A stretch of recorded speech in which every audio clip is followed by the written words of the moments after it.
Millions of Americans are on alert for tornadoes. Massive monster twisters have been marauding across the plains, causing extensive damage. And tonight, we are out with the storm chasers. How do they stay safe, and how can you? ABC's Kanda Whitworth reporting from Oklahoma. Tonight, heartache in the heartland as a series of twisters touched down just hours ago. Wow. A tornado emergency issued in populated parts of Oklahoma. This monster storm even crisscrossing a busy highway. It continues to make its way closer and closer to I-35. KOCO TV meteorologist Damon Lane warning viewers to take cover. From Joy to Davis, you're in the path of the storm. You need to be going into your tornado shelter or the innermost room of your house immediately. In its wake, several homes destroyed, trees mangled, these cars at a standstill. So far, 2 deaths have been reported. At least 20 million Americans bracing tonight for severe weather. More than 16 reported twisters today. And now, new tornado watches in Louisiana and Arkansas, where winds up to 80 miles an hour tore through an airfield. In Nebraska, flooding and softball-sized hail pounding down, shattering car windows. We are just now leaving Tulsa, and we heard there is yet another tornado warning. This time it's in Pawnee. We've already seen 2 tornadoes touch down, so it's already been a very active day. We're following the radar as well, and we're going to keep driving to see what we can find. This series of storms following a weekend of wild weather. This monster twister touching down near Ray, Colorado. Hey, check those people over there! Storm chaser Gabe Cox getting uncomfortably close. When we came out on that road and it was sitting in front of us, it was probably the most amazing tornado we had seen. Watching the storm go from a thin streak to a quarter-mile wide behemoth. Oh my God.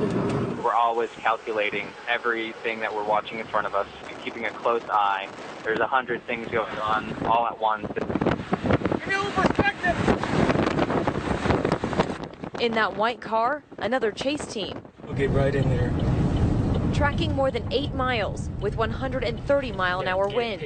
Pictures. Then it stops. A wall of wind and dirt spinning in place. Debris somersaulting as Gabe watches on. Finally, it crosses the road. Gabe telling us he used those white clouds hundreds of feet up as a guide to stay safe. And as long as we were outside of that, the wall cloud, there was no real risk remaining outside of what a lot of chasers call the bear cage. Okay, go! This, one of at least 7 tornadoes in Colorado over the weekend. The storms flattened homes, flipped trailers, and tangled power lines, leaving 5 injured in their wake. We have windows broken out. It's not pretty. But for some, the perfect storm turned into the perfect selfie. And for this young couple, a prom photo they will never forget. For a lot of people living in the heartland, tornadoes are a way of life, which is why many of them have these shelters right near their homes. So when they hear those sirens, they can open them up and get underground in a hurry. Now, this one is especially large. And if you come down with me, you'll see this one can hold as many as 25 people. Once you're down inside, you can see just how big it is. And they have this equipped with flashlights and first aid kits so they can stay down here and ride out the storm. But earlier, as many people were boarding up and hunkering down, Currently on the road headed south toward Hugo, Oklahoma. storm chasers Brett Adair and Brandon Clement were on the hunt for the big one. For my camera setup, we've got a dash cam up here that we actually run a live stream on so people can watch exactly what we're watching. Their car outfitted with the highest tech for the perfect shot, risking it all for that unbridled adventure. Oh my God, that was huge! In 2012, our Ginger Z rode shotgun with Tim Samaras, a seasoned storm chaser. Oh, look at that. That was beautiful. On a 4-state, 800-mile journey to study lightning. The problem is everybody's, oh, geez, Tim, it's really easy. Just get in your car, go hear a rumble of thunder, go park up next to it, you're in. Well, it's not that easy. Sometimes it's almost as difficult chasing a tornado as it is a good lightning storm. So we're going to go see the Kahuna. Yep.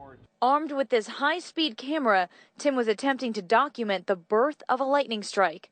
There's actually 82 cameras on this instrument here, taking one picture of the lightning and 1 microsecond steps of time. On this day, Tim was joined by his son, Paul, new to the team and eager to learn the family business. Yep, let's go. All right, it is happening. It's gonna come right now. Oh my God, oh my God. As dusk settled in, CG. Yeah, it's like 12 o'clock. the moment they were waiting for, a classic thunderstorm bursting with lightning. And with Paul on watch and Tim manning the camera, they managed to snag a beautiful image. Numerous branches, then the first one hits the ground, then the return stroke. Oh my God. The chase alone, reason enough to keep going. I don't know how many storms I've seen in my lifetime, but every single one of them, I still get pretty excited. The little boy in me just wants to come out here and just watch and stare. But it was that passion that took his life. In 2013, a deadly storm in Oklahoma killed 18 people, including Tim Samaras, his son Paul, and their colleague Carl Young. It's like a nightmare. Reed Timmer knew Tim well. They worked together on the Discovery Channel show Storm Chasers. There's something that doesn't make sense because he knew exactly what he was doing and he's always been controlled and safe. A devastating reminder just how dangerous these storms can be.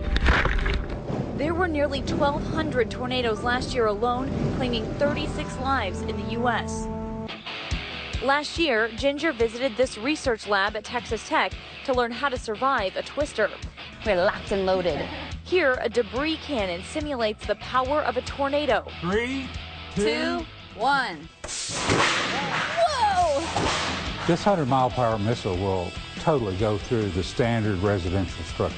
Don't believe it? Watch this. A 2x4, right through brick, even cinder block.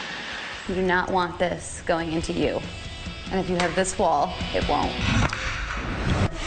But some of the most critical moments can happen after a storm, as Ginger learned at Disaster City in Texas. Experts say it's important to not freeze. Instead, immediately look around for anything that can be used as a tool. Wedge it underneath, and you can see how much you can move that weight. Yeah. You have a toolbox that used to be your house. Satellite funnels on the right. And tonight, the region reeling from destruction as storm season barrels onwards. For Nightline, I'm Kana Whitworth in Tulsa, Oklahoma.